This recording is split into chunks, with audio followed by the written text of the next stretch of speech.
We're given a polynomial and we want to find its zeros, and then after we found the zeros, we want to know what is the multiplicity of each zero. So let's start by finding the zeros, which means what x's make this function equal 0.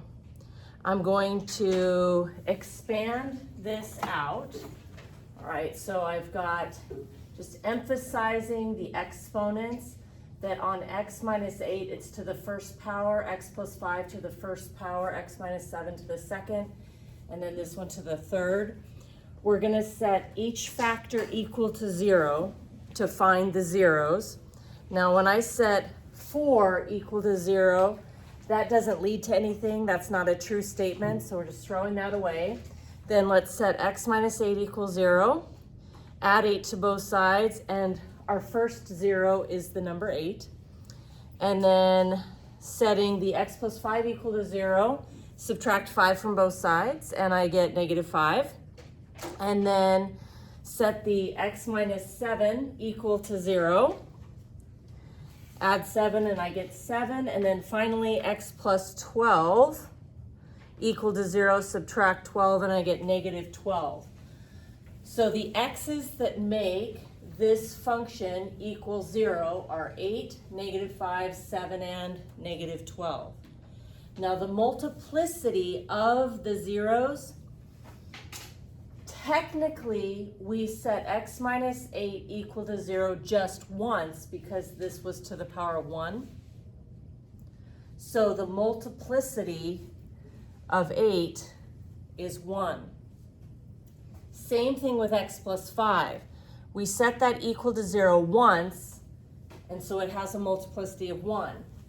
But technically, we would have set x minus 7 equal to 0, and another x minus 7 equals 0. But of course, we're going to get the same answer, 7. But we got to the number 7 twice. So the multiplicity on the 0, 7 is 2. And then x plus 12 times x plus 12 times x plus 12, each one of those set equal to 0 and solved. All three of them give me negative 12. And so I end up with multiplicity on this one of 3.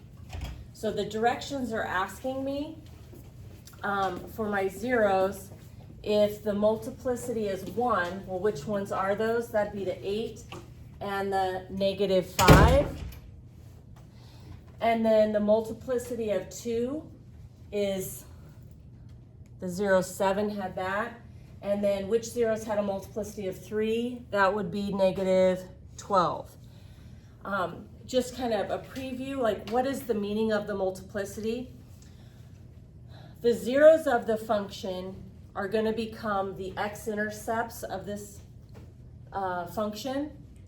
And so on an x-intercept, you could slice through the x-axis at a number, or you could come down to the x-axis, bounce off of it, and only have it touch the x-axis and go back up the other way. So whenever you have an odd multiplicity, the graph slices through the x-axis.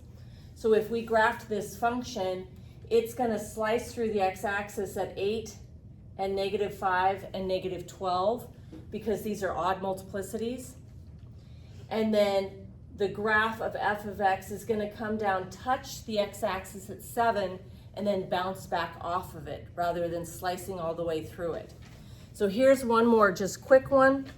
I've got my function. I want to find the zeros, so I set this equal to 0. Just emphasizing the exponents there on each of these factors. You'll notice that x squared, I just rewrote as x minus 0 to the second power just to make them look like the other ones.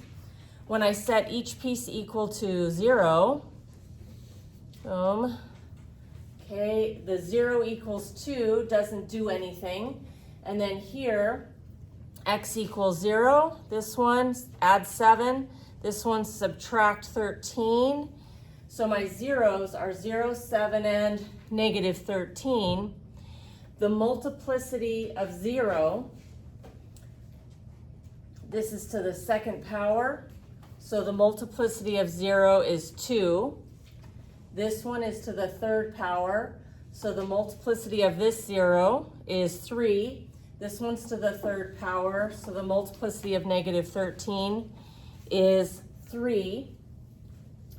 And so if I wanted to know what are the x-intercepts of f of x, the graph of f of x is going to have x-intercepts at 0, 7, and negative 13. And when we're on the x-axis, this one is even. So my graph of f of x is going to bounce off the x-axis at 0. But at 7 and negative 13, these are odd. So the graph would slice through the x-axis at those numbers.